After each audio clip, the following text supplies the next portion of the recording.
আসসালামু আলাইকুম ওয়া রাহমাতুল্লাহি ওয়া বারাকাতুহু। সমস্ত প্রশংসা আল্লাহ তাআলার জন্য, যিনি এখন পর্যন্ত আমাকে আপনাকে সকলকে বাঁচিয়ে রেখেছেন। এই জন্য আমরা আল্লাহ রাব্বুল আলামিনের প্রশংসা করার জন্য আন্তরিকতার সাথে মেয়ে ছেলেরা মনে মনে এবং ছেলেরা উচ্চস্বরে আমরা বলি আলহামদুলিল্লাহ। অতঃপর অসংখ্য দরুদ সালাম শান্তি দ্বারা বর্ষিত হোক নবী কুলের সেরামণি আখিরি নবী নবী রাহমাতুল লিল আলামিন মুহাম্মদুর রাসূলুল্লাহ সাল্লাল্লাহু আলাইহি ওয়াসাল্লামের প্রতি। আমরা বলি আল্লাহুম্মা সাল্লি আলাইহি আল্লাহুম্মা বারিক আলাইহি সাল্লাল্লাহু তাআলা আলাইহি ওয়াসাল্লাম। আজকে সংক্ষিপ্ত টাইমে সাপ্তাহিক ইজতেমা আলোচনা সভায় যে বিষয়ে আলোচনা করব সেটা হচ্ছে মানুষের জীবন এবং মৃত্যু। খুবই গুরুত্বপূর্ণ বিষয়। ছোট ছোট ছেলেদেরকে বলবো মন দিয়ে শোনার জন্য। আর এই দরজাটা একটু লাগিয়ে দাও কেউ একজন। এবং মা এবং বোনদেরকে বলবো মন দিয়ে শোনার জন্য। দেখুন, আমরা এখনো বেঁচে আছি, এই জন্য অন্তরের অন্তরস্থল থেকে আমাদেরকে বেশি বেশি যে দোয়াটি বলতে হবে সেটা হচ্ছে আলহামদুলিল্লাহ। কেননা যারা মরে গেছেন বা মৃত্যুবরণ করেছেন তারা চেষ্টা করেও আর নেকি কামাই করতে পারবে না, তারা নেকি কামাই করতে পারবে না। মৃত্যু যখন হয়ে যায় তার আগে মানুষের কষ্ট আছে। বেশিরভাগ আমরা মানুষ হচ্ছি পাপী, কিন্তু আমরা নিজের পাপের বাটখারা দিয়ে অন্যের পাপগুলোকেই মাপি। পাপ নিজে করি কিন্তু অন্যের পাপগুলো বেশি আমরা আলোচনা করি। কে কি করলো, কে কি করলো, কে কি বললো, কে কিভাবে চললো, এগুলো আমরা বেশি আলোচনা করি। অথচ একজন মুমিন ব্যক্তির, ইমানদার ব্যক্তির, নারী পুরুষের গুণ হলো তারা নিজেদের পাপগুলো নিয়ে আলোচনা করবে, ঘাটাঘাটি করবে। আরেকটা দুর্ভাগ্যজনক বিষয়, তোমরা এই দুয়ার দিয়ে আসা যাওয়া করবে, এত বড় ছেলে এদিকে চলেছে, এখন এই দুয়ার দিয়ে আসা যাওয়া করবে। আর ওইখানে চটশালা আছে কি দেখো, এখানে বসো, ওইদিকে সাইড দিয়ে চলেছ, এইটা দরজা দিয়ে যাতায়াত করবে। মানুষের জীবন আছে মানে মৃত্যু ঘটবে।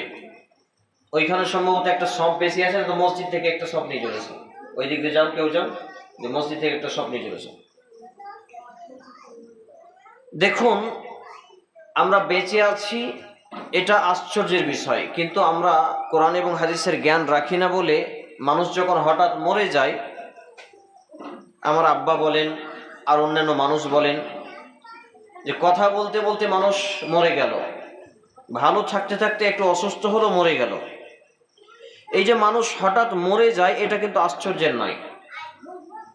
আশ্চর্যের হলো বেঁচে থাকাটা। আমরা কথা বলছি, হাঁটছি, চলছি, খাচ্ছি, এগুলো হচ্ছে আশ্চর্যের বিষয়। তো এখন আমরা যে বেঁচে আছি, এই বেঁচে থাকাটাই কি আমাদের জন্য শেষ? বেঁচে থেকে টাকা পয়সা কামাই করব, বাড়ি গাড়ি অর্জন করব, এই করব, সেই করব, এই পর্যন্ত কি আমাদের জীবন শেষ? যে না, আমাদেরকে আল্লাহ তাআলা বাঁচিয়ে রেখেছেন মূলত মৃত্যুমুখী জীবন গঠনের জন্য। এখন মৃত্যুমুখী জীবন আমরা কে কতটা গঠন করি, আমরা যদি নিজেরা কোরআন এবং হাদিসের জ্ঞান অর্জন করতাম তাহলে ব্যাপারটা বুঝতে পারতাম। দেখুন, একটা লজ্জাকর বিষয়, আজকে ইচ্ছা করেছিলাম পুরুষদের কোরআন এবং হাদিসের আলোচনা করার জন্য। আমি দেখেছি আমাদের এই মসজিদেও আর অন্যান্য মসজিদেও 439টি মসজিদে আলহামদুলিল্লাহ খুতবা দিলাম, প্রায় 700-750 বক্তব্য দিয়েছি। প্রায় জায়গাতে আমি এটা উপলব্ধি করেছি যে মানুষ নামাজ পড়ে কিন্তু নামাজের দোয়া জানে না। হাজারো মানুষ নামাজ পড়ে, নামাজের দোয়া জানে না। ইকামত, যেটা তাকবীর দেওয়া বলে, এই তাকবীর বা ইকামতটুকু দিতে জানে না। আজান যদি দিতে দেওয়া হয় তাহলে আজান ভুলভাল দেয়, এবং সূরা ফাতিহাতে 50 জায়গায়ও হয়তো ভুল করবে। এই লোকগুলোকে যখন কোরআন এবং হাদিসের আলোচনা শোনার জন্য বলবেন, তাদের সময় হবে না। অথচ সেই লোকগুলোই দেখবেন চায়ের দোকানে, এখানে ওখানে গল্প, গীবত, পরচর্চা, ঝগড়া ঝাঁটি, সব কিছুতে ওই লোকগুলো সময় ব্যয় করে। আসলে ব্যাপারটা হলো যে এইগুলো হচ্ছে পারিবারিক এবং সামাজিক শিক্ষার একটা ব্যাপার থাকে। পারিবারিক নিয়ে এলো না। পারিবারিক এবং সামাজিক শিক্ষার একটা ব্যাপার থাকে। আমার খুব মনে পড়ে, আমি যখন আমার বেটার বয়সে ছিলাম, মানে 6, 7, 8 বছর বয়সী, বসো তোমরা বসো, কি করছো? তো আমার মা নামাজ না পড়ার কারণে হাত দুটোকে পেছন দিকে বেঁধে খুঁটিতে বেঁধে দিতেন। আল্লাহ তাআলা তার প্রতি রহম করুন, তাকে জান্নাতবাসী করুন। তো এই যে একটা পারিবারিক শিক্ষা, যে নামাজ না পড়লে তাকে শাস্তি দেওয়া, এই শিক্ষাটা আমাদের পরিবার থেকে উঠে গেছে, আমাদের সমাজ থেকে উঠে গেছে। এই জন্য মানুষ যখন বয়স্ক হয়ে যায়, দাড়ি ছাড়ে, নামাজ ধরে, কিন্তু নামাজের নিয়ম নীতি জানে না, দোয়া সোরা জানে না, আর লজ্জায় সেগুলো শিখতেও চায় না বা শিখতে যায় না। কিন্তু শিক্ষার কোনো বয়স নেই, আর এখানে লজ্জার কোনো ব্যাপার নেই। এই সম্পর্কে একটা আয়াত রয়েছে কোরআনুল কারীমের, শুধু এটা ফোকাস করার জন্য বলছি। কোরআনুল কারীমের হুঁশিয়ারি হলো, অজ্ঞতার কারণে, অর্থাৎ কোরআন এবং হাদিসের জ্ঞান অর্জন না করার কারণে জাহান্নাম, বা তাদেরকে জাহান্নামী করা হবে, জাহান্নামে শাস্তি দেওয়া হবে। আল্লাহ তাআলা জাহান্নামীদের আক্ষেপের কথা উল্লেখ করে তিনি জানিয়েছেন, দুনিয়ায় যারা সঠিক জ্ঞান ও উপদেশ গ্রহণ না করে বা করে না, ফলে তাদের আজকে এই জাহান্নামে শাস্তি দেওয়া হচ্ছে। কোরআন বলছে, তারা আরো বলবে, যদি আমরা শুনতাম অথবা বুঝতাম তবে আমরা জাহান্নামীদের অন্তর্ভুক্ত হতাম না।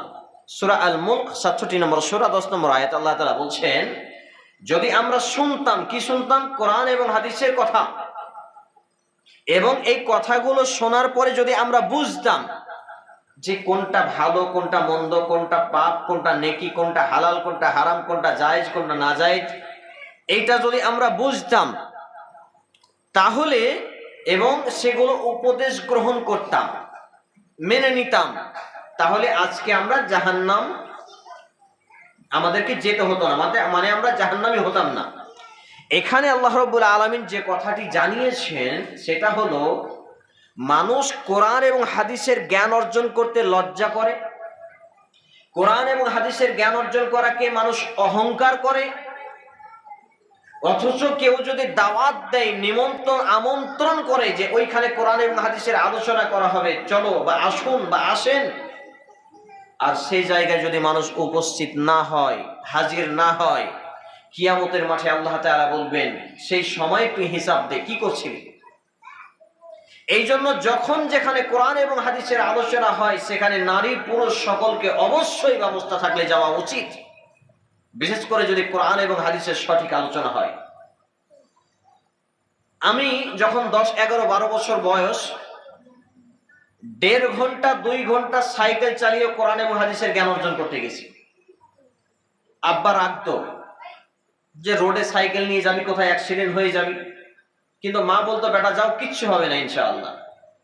তাহলে কোরআন এবং হাদিসের শিক্ষার জন্য ছেলে মেয়েকে পাঠাতে হবে, পাশাপাশি নিজেদেরকেও আসতে হবে।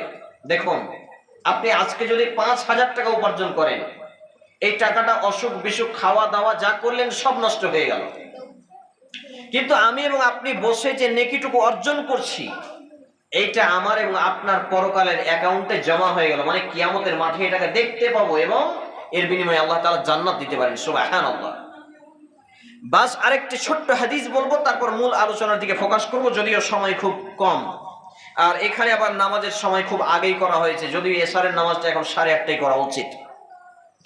হাদিসে নববীতে সতর্কতা, ওয়াজ্ঞ নেতাদের অনুসরণ ও পথভ্রষ্ট সম্পর্কে কিছু বলা হয়েছে। রাসূলুল্লাহ সাল্লাল্লাহু আলাইহি ওয়াসাল্লাম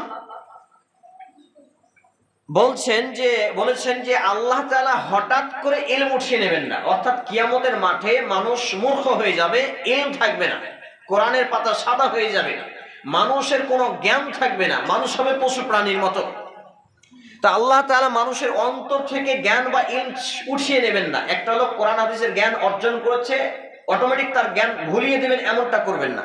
কি হবে?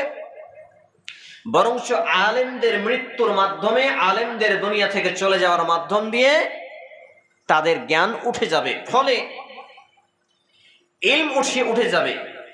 যখন কোনো জ্ঞানী মানুষ থাকবে না, আল্লাহওয়ালা থাকবে না, আলেম থাকবে না, তখন মানুষ মূর্খ লোকেদেরকে নেতা বানাবে। যে লোকটা কিচ্ছু জানে না তাকে বলবে নেতা হয়ে যাও তুমি। কখনো মসজিদের কমিটি হও, কখনো ইমাম হও, কখনো সর্দার হও, কখনো মরল হও, কখনো বিচারক হও, ইত্যাদি ইত্যাদি।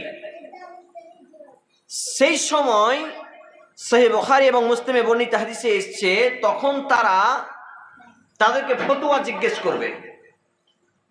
মনে করুন আমি কোরআন হাদিস কিচ্ছু জানি না, কোরআনের কও বুঝি না, কাপও বুঝি না, বা কপও বুঝি না, আর হাদিসের হাও বুঝি না, অথচ আমাকে ফতোয়া জিজ্ঞেস করা হলো, তাহলে এটা হবে কিয়ামতের আলামত। তো এইরকম অবস্থা এখন বর্তমানে আমরা দেখতে পাচ্ছি। তখন তাদেরকে ফতোয়া জিজ্ঞেস করা হয়, মৌলভী সাহেব এটা কি হবে, ইমাম সাহেব এটা কি হবে। তখন তারা ভুলভাল ফতোয়া দিবে, যাও অসুবিধা নেই। যেমন ধরেন মৌলভীদের বাড়ি বাড়ি জাগির খেতে যাওয়া, যেমন ধরুন কেউ টাকা দিয়ে দিল নামাজ পড়ে না, তার জন্য জান্নাতের জন্য দোয়া করে দেওয়া, ইত্যাদি ইত্যাদি অনেক কিছু ব্যাপার। তাহলে এইরকম ভুল ফতোয়া দিয়েছে, নিজেও পথভ্রষ্ট হলো, জাতিকেও পথভ্রষ্ট করলো। পরিণতি হিসাবে কি? তাদের জাহান্নাম, নাউযুবিল্লাহি মিন যালিক। সহিহ আল বুখারী হাদিস নাম্বার 100, সহিহ মুসলিম হাদিস নাম্বার 2673 এ বর্ণিত হয়েছে হাদিসটি। আরো অনেক কিছু বিষয় আছে, এখন এইটুকু টাচ দিলাম। এবার চলে আসি মূল আলোচনার দিকে, সেটা হচ্ছে মৃত্যু বিষয়। যে আমরা আজকে বেঁচে আছি, এই যে কথা বলছি, আমি আপনাদের সঙ্গে আলোচনা করছি, কোরআন হাদিসের কথা বলছি, আমি যে এই অবস্থায় জীবন আমার থাকবে, আমি যে সশরীরে বাড়ি যাব, এর কোনো নিশ্চয়তা বা গ্যারান্টি নেই। আমার লাশ চলে যেতে পারে এখানে। আব্বাকে যেদিন খাটে করে গাড়িতে তুললাম, কল্পনাও আমরা করতে পারিনি যে তিনি মারা যাবেন, অথচ হাসপাতালে পৌঁছানোর আধা ঘন্টাও হয়নি মৃত্যুর খবর চলে এলো। এটা ছিল একটু অসুখ, কিন্তু আমার দেখা চোখে আমি দেখেছি মানুষ হাঁটতে হাঁটতে হোঁচট খেয়ে পড়ে মারা গেছে। এইখানে মিজানুর, আব্দুল সামাদ ডাক্তারের স্ত্রী, তার মিজানুরের মা, ভাত খেতে বসে গলায় ভাত আটকে গেল, মারা গেল। তাই এইভাবে হাজারো মানুষ আপনি দেখতে পাবেন যে যারা হাঁটতে চলতে বলতে দুনিয়া ছেড়ে চলে যায়, যাদের মৃত্যু হয়ে যায়। এখানে দেখতে পাবেন রাফিক মামুর আব্বুকে, যে গাছের লোকড়ি ভাঙছিল, হঠাৎ কি হলো না হলো দুনিয়া ছেড়ে চলে গেল, কেউ কল্পনাও করতে পারেনি। এইরকম ভাবে প্রত্যেক মানুষ দুনিয়া ছেড়ে একদিন চলে যাবে। আমি, আপনি সবাই দুনিয়া ছেড়ে চলে যাব। তাহলে আমাদের মরে যাওয়াটা কোনো আশ্চর্যের ব্যাপার নয়, আমরা বেঁচে আছি এটাই আশ্চর্য। তবে মৃত্যুর পরে জীবন নিয়ে আমাকে আপনাকে ভাবতে হবে, এবং মৃত্যুর কষ্ট নিয়ে কয়েকটি কথা আপনাদেরকে বলি। তার আগে যে আয়াতটা পাঠ করেছিলাম কুরআনুল কারীম সূরা আল মুলক 67 নম্বর সূরা 29 নম্বর পারা, পৃষ্ঠা নম্বর 563, আয়াত নম্বর 1 এবং 2, আল্লাহ রাব্বুল আলামিন তিনি বলছেন, তাবারাকাল্লাযী বিয়াদিহিল মুলকু ওয়া হুয়া আলা কুল্লি শাইইন কাদির আল্লাযী খালাকাল মাউতা ওয়াল হায়াতা লিয়াবলুয়াকুম আইয়ুকুম আহসানু আমালা ওয়া হুয়াল আজিজুল গফুর।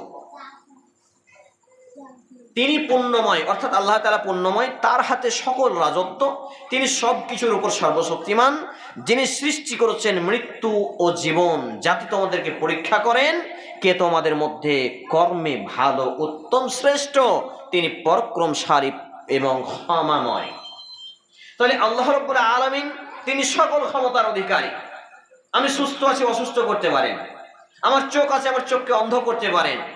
আমার হাত পা আছে, আমাকে ন্যাংরা লুলা করতে পারেন। তিনি যা ইচ্ছা তাই করতে পারেন। তাহলে তিনি সবকিছুর ক্ষমতার অধিকারী, সর্বশক্তিমান, আর পৃথিবীর সমস্ত রাজত্ব তার।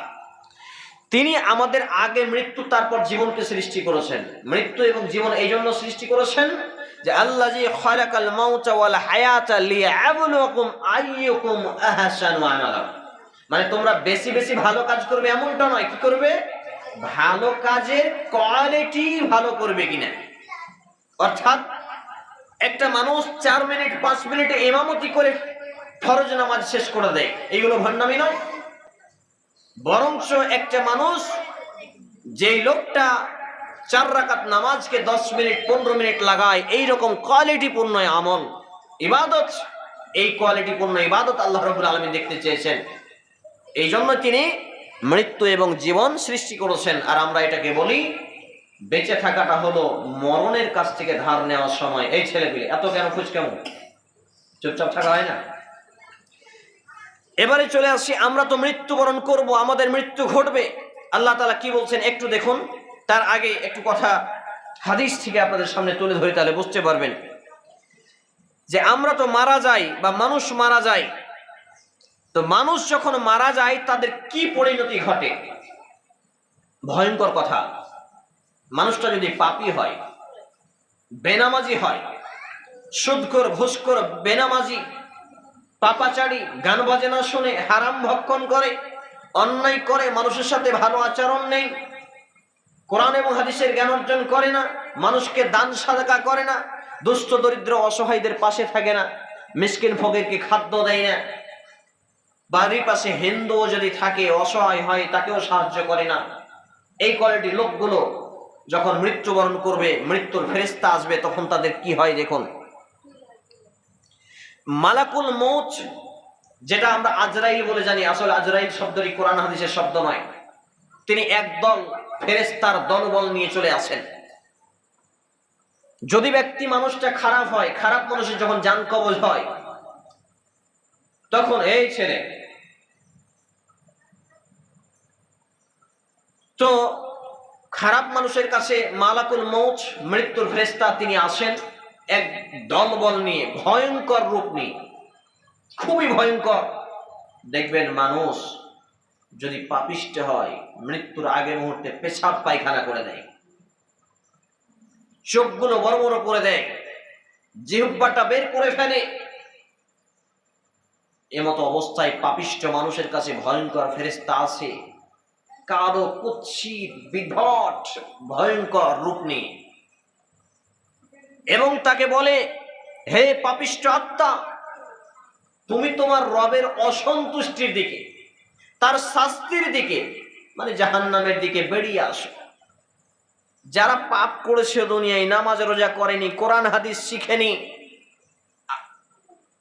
কোরআন এবং হাদিস যারা জ্ঞান রাখে তাদের সম্মান করেনি, ঝগড়াঝাটি, দাঙ্গা ফাসাদ করেছে, অশান্তি করেছে, মানুষের রাস্তা ঘেরে নিয়েছে, রাস্তা দখল করেছে, জনগণের রাস্তায় চলাচল বন্ধ করেছে, এই কোয়ালিটির মানুষদেরকে এই মালাকুল মউতের ফেরেশতা যখন ডাকবে যে বেরিয়ে আসো, তখন বেরোতে চাইবে না। কখনো হাতের দিকে, কখনো পায়ের দিকে, কখনো শরীরের দিকে লুকানোর চেষ্টা করবে আত্মা। এই আত্মাখানা যখন লুকানোর চেষ্টা করবে, নবী মুহাম্মদুর রাসূলুল্লাহ সাল্লাল্লাহু আলাইহি সাল্লাম বলেছেন, পাপিষ্ঠ ব্যক্তির আত্মাখানাকে টেনে ছিঁড়ে হেঁচড়ে বের করা হবে। কিভাবে টেনে ছিঁড়ে হেঁচড়ে বের করা হবে? যারা মিথ্যা কথা বলে, বেনামাজি, সুদ ঘুষ খায়, গোন্ডামি মাস্তানি করে, হারাম ভক্ষণ করে, কোরআন পড়ে না, হাদিস পড়ে না, কোরআন হাদিসের জ্ঞান অর্জন করে না, দান সাদাকা করে না, ইত্যাদি ইত্যাদি, তখন আত্মাখানা ছুপাতে চেষ্টা করবে, টেনে হিঁচড়ে বের করবে। কিভাবে? আল্লাহ রাসূল সাল্লাল্লাহু আলাইহি সাল্লাম বলছেন, একটা কাঁটাযুক্ত ডাল, খুব কাঁটা গজগজ করছে, ওখানে একটা তুলা ফেলে দিলাম, এই তুলাটা যদি টেনে হিঁচড়ে বের করি, তো কিছু তুলা কাঁটায় লেগে থেকে যাবে না? এইরকম পাপিষ্ঠ বেদিন ব্যক্তির আত্মাখানা যখন বের করা হবে, তখন ছিঁড়ে ছুটতে বেরিয়ে করবে, কত যে কষ্ট হবে। রাসূল সাল্লাল্লাহু আলাইহি সাল্লাম অন্য হাদিসে বলেছেন, যদি কেউ মৃত্যু যন্ত্রণা একবার মজা পেয়ে যায়, সে মনে করবে যে পৃথিবীতে কোনোদিন বোধহয় এত কষ্ট সে আর পায়নি।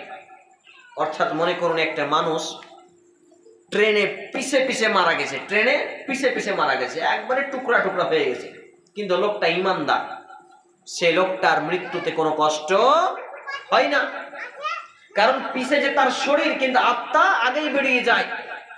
কিন্তু লোকটা, মনে করুন একটা লোক কিচ্ছু নেই, রাতে ঘুমালো, আমরা দেখেছি অনেক মাতালকে, রাতে ঘুমিয়েছে, মদ খেয়েছে, ওইভাবে মরে পড়ে আছে, একটা ক্ষতও লাগেনি। অথচ জানেন এই লোকটার কত কষ্ট হয়, পাপিষ্ঠ লোকটার মৃত্যু কত কষ্ট হয়। তার শরীরের প্রত্যেকটা অঙ্গ প্রত্যঙ্গ টুকরা টুকরা করে, এক পিস করে কেটে কেটে যেই পরিমাণ কষ্ট হয়, তার থেকে শত গুণ বেশি কষ্ট হয় পাপিষ্ঠ ব্যক্তির মৃত্যু হয় তখন। নাউযুবিল্লাহি মিন যালিক। মৃত্যুর যন্ত্রণা, মৃত্যুর কষ্ট মানুষ যদি একটু মাথায় রাখে দুনিয়াতে তেমন পাপ তার দ্বারা হবে না। যখনই পাপ হবে তখনই কান্নাকাটি করে ক্ষমা চেয়ে নেবে। যদি মানুষের সাথে জড়িত পাপ হয় হাত পা ধরে ক্ষমা নিয়ে নেবে। এই জন্য মানুষকে কষ্ট দেওয়া নিষেধ, মানুষকে গালি দেওয়া নিষেধ, মানুষের ধনসম্পদ মেরে খাওয়া নিষেধ, মানুষের টাকা চুরি বাটপাড়ি করা নিষেধ, মানুষের শাকসবজি আরো কিছু না বলে নেওয়া নিষেধ, ইত্যাদি ইত্যাদি। তাহলে পাপিষ্ট বেনামাজি কোরআন হাদিস শিখে না, জানে না, বুঝে না, মানে না, এই লোকদের মৃত্যু হবে খুবই কষ্টকর মৃত্যু, এবং এত ভয়ঙ্কর মৃত্যু আত্মাখানাকে বের করে নিয়ে যাবে। একেবারে এত দুর্গন্ধ ছড়াবে আত্মায়, এই আত্মাখানা নিয়ে চলে যাবে ফেরেশতারা একটা রুমালে পেঁচিয়ে আসমানে গিয়ে ঠকা দিবে। ঠকা দিয়ে বলবে, কে? না তো মৃত্যুর ফেরেশতা দলবল নিয়ে এসেছে। আপনাকে কি অনুমতি দেওয়া হয়েছিল? পাঠানো হয়েছিল? জি। এত দুর্গন্ধযুক্ত আত্মা কার নিয়ে এসেছেন আপনি? তখন বলা হবে, দুনিয়াতে তাকে যেই খারাপ নামে ডাকা হতো, মাতাল, লুচ্চা, লাফাঙ্গা, চোর, বাটপার, গুন্ডা, মাস্তান, বদমাইশ, অমুকের বেটা, অমুকের বংশ, অমুক গ্রামের অমুক লোকটার আত্মা। তখন বলবে, যাও যাও, দূর হও, দূর হও, দরজা খোলা হবে না, আসমানের দরজা খোলা হবে না। ওইখান থেকে তার আত্মাখানাকে সিজ্জিন নামক স্থানে ছুঁড়ে মারা হবে। চিন্তা করুন, এরপর ভয়ঙ্কর পরিণতি শুরু হলো। যদিও বেনামাজির জানাজা নেই ইসলামে, অথচ মানুষ বেনামাজির জানাজা পড়ে গায়ের জোরে। গ্রাম্য সর্দার মরল জানাজা পড়ে গায়ের জোরে, মসজিদের মৌলবীরা বেনামাজির জানাজা পড়ে গায়ের জোরে, বিভিন্নভাবে মাদ্রাসার শিক্ষক বেনামাজির জানাজা পড়ে গায়ের জোরে। শুনে রাখুন, ইসলামে বেনামাজির জানাজা নেই। বেনামাজি আমি যদি হই, আমার বাপ হয়, আমার বেটা হয়, আমার স্ত্রী হয়, এর কোনো জানাজা নেই। মৌলবীরা যদি দোয়া পড়েও আপনাকে আমাকে গোসল দিয়ে সুন্দর করে দোয়া করে জান্নাতে ভরে দেয়, মৌলবীদের বাপের কেনানো জান্নাত, এক চুল মৃত ব্যক্তির লাভ হবে না। এই পাপিষ্ট ব্যক্তি কবরে রাখার পরে পরে দুইজন ফেরেশতা আসবে, একজন হচ্ছে অন্ধ, একজন বধিরা, একজন কানা, অর্থাৎ মুনকার নাকির। একজন চোখে দেখবেন না, কানে শুনবেন না, আর একজন এই ভয়ঙ্কর রূপ নিয়ে কবরে রেখে আসতে গিয়ে শেষ ব্যক্তি জুতার স্যান্ডেলের আওয়াজ শুনতে পাবে। মনে করুন আপনারা, আমি মারা গেছি, আমাকে রেখে আইলেন, আমি যদি পাপিষ্ট হই, শেষ ব্যক্তির জুতার আওয়াজ কবরে শুনতে পাবো। তাৎক্ষণিক যদি খারাপ ব্যক্তি হয়, তাকে কবরে উঠিয়ে বসানো হয়, কিন্তু আপনি যদি কবর এখনই উঠিয়ে দেখেন, উঠে বসানো দেখতে পাবেন না। এটা হচ্ছে তার আত্মার সঙ্গে। দুইজন ফেরেশতা এসে বলবে, মার রব্বুক, তোমার রবকে। যে লোক কোরআন হাদিসের জ্ঞান কোনোদিন অর্জন করেনি, কোরআন হাদিস শিখেনি, কোরআন হাদিস মানেনি, নামাজ রোজা করেনি, নামাজ পড়েছে তো দোয়া সূরা জানেনি, রুকু সাজদা করতে ঢং হয়নি, ওযু করতে জানে না, সূরা ফাতিহা জানে না, তেলাওয়াত বুঝে না, আর যোগ্য ব্যক্তি আলেম ইমামের সম্মান বুঝে না, এই মতো ব্যক্তি কি বলবে জানেন? হ্যাঁ হ্যাঁ আলা আদরি, আমি তো কিছুই জানি না। তারপর তাকে বলা হবে, অমান দিন, তোমার দিন কি ছিল? যে লোকটা কোনোদিন ইসলাম সম্পর্কে জ্ঞান অর্জন করেনি, মানেনি, চলেনি, এই লোকটা বলবে, হ্যাঁ হ্যাঁ আলা আদরি, আমি জানি না। আবার সেই লোকটাকে বলা হবে, অমান নবী, তোমার নবী কে ছিল? যে লোকটা নবীর আদর্শ মুখে ছিল না, অর্থাৎ দাড়ি চেঁচে রেখেছে, দাড়ি কেটে ফেলেছে, এই লোকটার সুযোগ হবে না যে আমার নবী মুহাম্মদ সাল্লাল্লাহু আলাইহি সাল্লাম ছিলেন। এই জন্য পুরুষ মানুষের উচিত হলো সর্বদা মুখে দাড়ি রাখা, গোপকে ছোট করা। আর যে মেয়েটা বেপর্দা হয়ে চলেছে, পর্দা বুঝে না, ইসলাম বুঝে না, কোরআন হাদিস বুঝে না, নামাজ রোজা বুঝে না, এই মেয়েটা বলবে হ্যাঁ হ্যাঁ আলা আদরি। আর বলবে যে ওমান নবী, যখন তাকে বলা হবে তখন বলবে যে আমরা শুনতাম আলেম ওলামারা বলতো, কেউ কেউ বলতো ইনি নাকি নবী। তখন তাকে প্রশ্ন করা হবে, এই ইনি যে নবী, তোমাদের কাছে কোনো মেসেজ যায়নি? কেউ তোমাদের ইজতেমাতে জানায়নি, জুমার খুতবায় জানায়নি, জালসা মাহফিলে জানায়নি, কোরআন হাদিসের আলোচনা করে জানায়নি? তখন আমি আপনি কি বলবো? লোকেরা বলতো, কিন্তু আমরা শুনতাম না, মাসখারা করতাম, ভাবতাম কি ওই সব বকছে। তখন এই লোকটাকে উপর থেকে আওয়াজ দেওয়া হবে। কি বলা হবে? কবরটাকে চেপে ধরবে। ডান পাজরের হাড়গুলো বাম পাজরে হয়ে যাবে, বাম পাজরের হাড়গুলো ডান পাজরে হয়ে যাবে। নবী মুহাম্মদুর রাসূলুল্লাহ সাল্লাল্লাহু আলাইহি ওয়াসাল্লাম বলছেন, মানুষ যদি জানতো যে কবরে কি পরিমাণ শাস্তি হয়, তাহলে মানুষ তার আত্মীয় স্বজন, বাপ মা, ভাই বোনকে কবরে দাফন করতো না। কবর কত ভয়ঙ্কর জায়গা মানুষ যদি জানতো, কোন মানুষকে কোনোদিন দাফন দিত না, কবরস্থ করতো না। কবরে কত ভয়ঙ্কর শাস্তি হয়। এরপর উপর থেকে আওয়াজ দেওয়া হবে যে তার শরীরে জাহান্নামের পোশাক পরিয়ে দাও, জাহান্নামের দরজাটা খুলে দাও। কিয়ামত না হওয়া পর্যন্ত তার জাহান্নামের ছাকা আছে, খেতেই থাকবে, খেতেই থাকবে। জাহান্নাম শুরু হয়ে গেল, বিচার শুরু হয়নি, কিয়ামত হয়নি।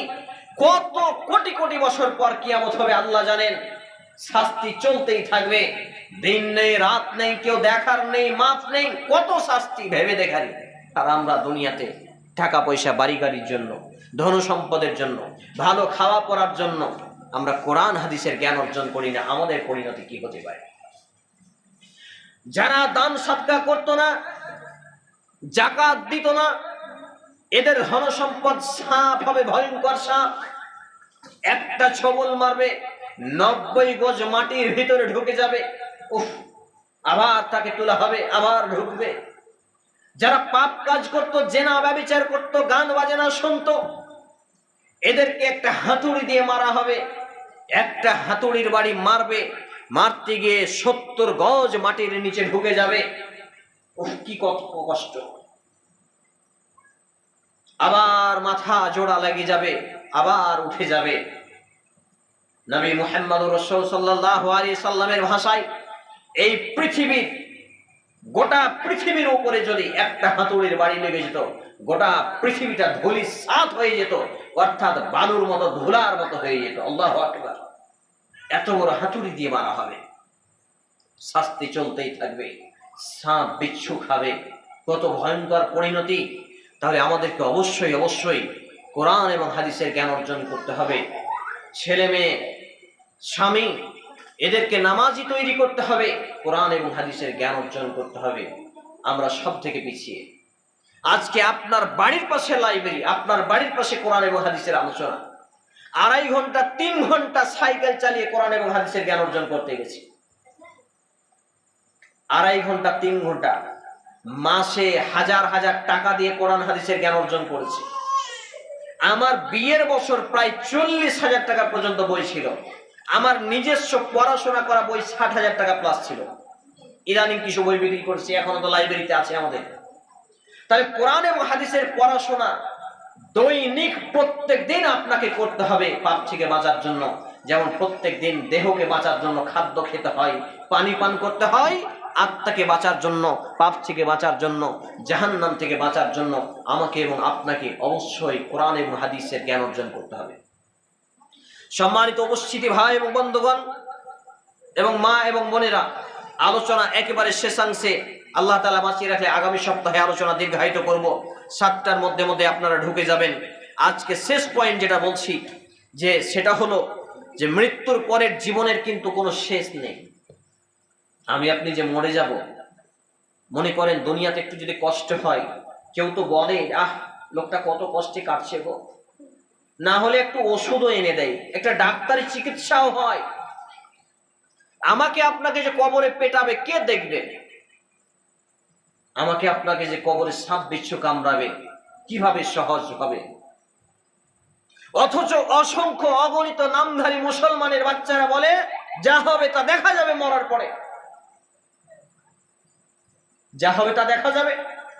মৃত্যুর ফেরেশতা দেখা মাত্রই কাপড়ে পেছাব পায়খানা করে দেবে, ও কি দেখবে? মৃত্যুর ফেরেশতা দেখা মাত্রই কাপড়ে পেছাব পায়খানা করে দেবে, কি দেখবে? মৃত্যুর ফেরেশতা দেখা মাত্রই চোখগুলো বড় বড় করে জিহ্বাটা কুকুরের মতো বের করে দেবে, আর জিহ্বাটা ঝুলে যাবে, সে কি দেখবে? যা হবে তা দেখা যাবে। এক্ষুনি যদি অ্যাক্সিডেন্ট হয়ে যায়, কদিন আগে একটা মাতাল অ্যাক্সিডেন্ট হলো, আমাকে ডেকে পাঠালো কিছু টাকা সাহায্যের জন্য আমাদের লাইব্রেরি থেকে। আমি বললাম তুমি মদ খাওয়া ছাড়ো, নামাজ ধরো, টাকা দেবো ইনশাল্লাহ। 2500 টাকা আমাদের লাইব্রেরি থেকে দিলাম, নাম প্রকাশ করছি না ছেলের। ওয়াদাবদ্ধ করলো হাতে হাত রেখে নামাজ পড়বো, মদ খাবো না কোনোদিন। আজকে সেই লম্পট বেহায়ার পা ভালো হয়ে গেছে। তার বাপ আমাকে বলছে এমন কোন দিন নেই যে মদ খেয়ে বাড়ি ঢুকে না। এদের মৃত্যু ভালো হবে? তাহলে যা হবে দেখা যাবে। এই পরিণতির মানে কি? কবরে মাটি চাপা দিতে দিতে দুনিয়ার সবাই ভুলে যাবে। দুনিয়ার সবাই ভুলে যাবে। কি দেখবেন আপনি?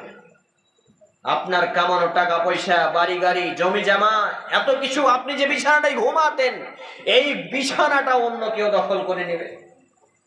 আপনি যে ভালো ড্রেস পোশাকটা পরতেন, এইটা অন্য কেউ নিয়ে নেবে। আপনি যে নরম বালিশে ঘুমান, এই বালিশটা অন্য কারো হয়ে যাবে। আপনার দামি খাটটা অন্য কেউ নিয়ে নেবে। আপনার মার্বেল টাইলস এসিওয়ালা ঘরটা অন্য কেউ বাস করবে। আমি আর আপনি কোথায় থাকবো? কবরে। লাইট নেই, জানালা নেই, দরজা নেই, আলো নেই, বাতাস নেই, মানুষ নেই, সাপ পোকা কত কি আছে কবরে। ভেবে দেখেছি আমরা? এই জন্য আমি বলি, আমি যদি বক্তব্য দিয়ে টাকা নিব মনে করতাম, যতগুলো বক্তব্য দিয়েছি বা দিই, যতগুলো খুতবা দিয়েছি বা দিচ্ছি এখন আলহামদুলিল্লাহ, আজকে কয়েক কোটি টাকার মালিক হয়ে থাকতাম। মসজিদে ইমামতি করার জন্য 20,000 টাকা মাস দিতে চাইছে, আমি ইমামতি করি না। কেন করি না? কোরআন এবং হাদিসের সঠিক কথা বলা মসজিদ থেকে যায় না। সমাজের গোলামি করতে হয়, হক কথা মানুষ বলতে পারে না। হাজার হাজার মৌলবীকে এই অবস্থা আমরা দেখছি। অন্যায় অপকর্মকে মেনে নেই, বাড়ি বাড়ি জাগির খেতে যায়, রাত দিন খেতে যায়, টিফিনের ব্যবস্থা করতে হবে, 4 মিনিট 5 মিনিটে নামাজ শেষ হয়ে যায়। এইগুলো ইমানদারের বৈশিষ্ট্য নয়। সম্মানিত উপস্থিতি, মা এবং বোনেরা, সজাগ হন, সচেতন হন। ঘুম ভাঙলেই কাল, না ভাঙলেই পরকাল। এক্ষুনি যদি মরে যান, আপনার স্বামী, ছেলে মেয়ে, আত্মীয় স্বজন সবাই ভুলে যান। আমার বাপ মা মরে গেছে, বাপ মাকে কতক্ষণ মনে রেখেছি। আমি যদি টুকিটাকে রেখেছি, আমার ভাই বোনগুলো কতক্ষণ মনে রেখেছে।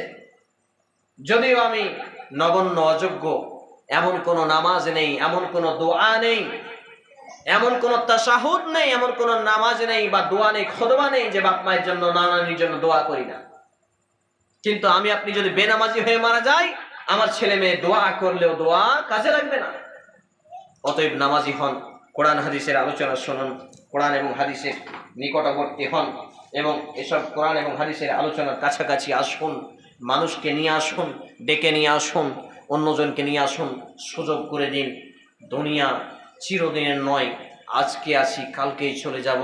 অন্ধকার কবরে, কবরের পাথেও জোগাড় করুন। আলোচনা শেষাংশে এসে একেবারে যেটুকু অনুরোধ রাখবো, কোরআন এবং হাদিসের আলোচনা শুধু শুনলেই হয় না, মানতে হয়।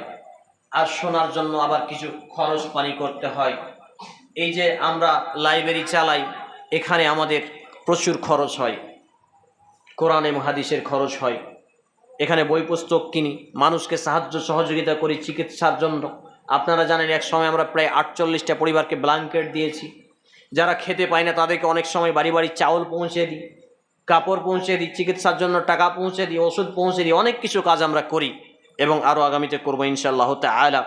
তবে আমরা আপনাদেরকে অনুরোধ করব, আজকে নয়, এর পরবর্তী চেষ্টা করবেন যে দানের কাজে অংশ নেওয়া। এইসব কাজ হচ্ছে দানের কাজ, সাদাকার কাজ, সাদকায়ে জারিয়ার কাজ। এরপর থেকে আপনারা অবশ্যই অংশ নেবেন এবং কোরআন এবং হাদিসের এইসব জায়গায় অবশ্যই আসবেন, অন্যজনকে নিয়ে আসবেন। প্রয়োজনে বড় লোকেদের যারা আছে তাদেরকেও পাঠানোর চেষ্টা করবেন, ছেলে মেয়েদেরকে নিয়ে আসবেন। আল্লাহ রাব্বুল আলামিন কবুল করুন। আমরা যারা উপস্থিত হয়েছি, আমাদের এই উপস্থিত হওয়ার ওসিলায় আমাদের জীবনে জানা অজানা, প্রকাশ্যে গোপনে, ছোট বড় সব পাপগুলোকে মাফ করে দিন। আমরা বলি আল্লাহুম্মা আমিন। হে আল্লাহ রাব্বুল আলামিন, আমরা যারা অসুস্থ আমাদেরকে পূর্ণাঙ্গ শেফায়ে কামিলা আজিলা দিন। আমরা বলি আল্লাহুম্মা আমিন। হে আল্লাহ তাআলা, আমরা যারা অভাবী আমাদেরকে অভাবমুক্ত হালাল জীবিকা নির্বাহ করার তৌফিক নসিব করুন। আমরা বলি আল্লাহুম্মা আমিন। হে আল্লাহ তাআলা, আমাদের যারা মুসলমান হয়ে মৃত্যুবরণ করছে, প্রত্যেকের বাপ মা, ভাই বোন, আত্মীয় স্বজন, বিশেষ করে আমার মা, আব্বা, নানা ও নানি রাহিমাহুল্লাহ তাআলা, আল্লাহ তাআলা তাদের জীবনের ভুল ত্রুটি ক্ষমা করুন, তাদের কবরের শান্তির বিছানা বিছিয়ে দিন, তাদেরকে জান্নাতুল ফেরদাউস নসিব করুন। আমরা বলি আল্লাহুম্মা আমিন। এ দাবি, এ দোয়া, এ দরখাস্ত মহান আল্লাহ সুবহানাহু ওয়া তাআলার সামনে রেখে আমরা আমাদের আলোচনা এখানে ইতি টানছি। সবার শেষে দোয়া আমরা সবাই পড়ব, মেয়েরা মনে মনে পড়বেন সুবহানাকা আল্লাহুম্মা ওয়া বিহামদিক আশহাদু আল্লা ইলাহা ইল্লা আনতা আস্তাগফিরুকা ওয়া আতুবু ইলাইক। সুবহানা রাব্বিকা রাব্বিল ইজ্জাতি আম্মা ইয়াসিফুন ওয়া সালামুন আলাল মুরসালিন ওয়া আখির দাওয়ানা আনিল হামদুলিল্লাহি রাব্বিল আলামিন। আসসালামু আলাইকুম ওয়া রাহমাতুল্লাহ। ক্যামেরাটা অফ করে দেবেন।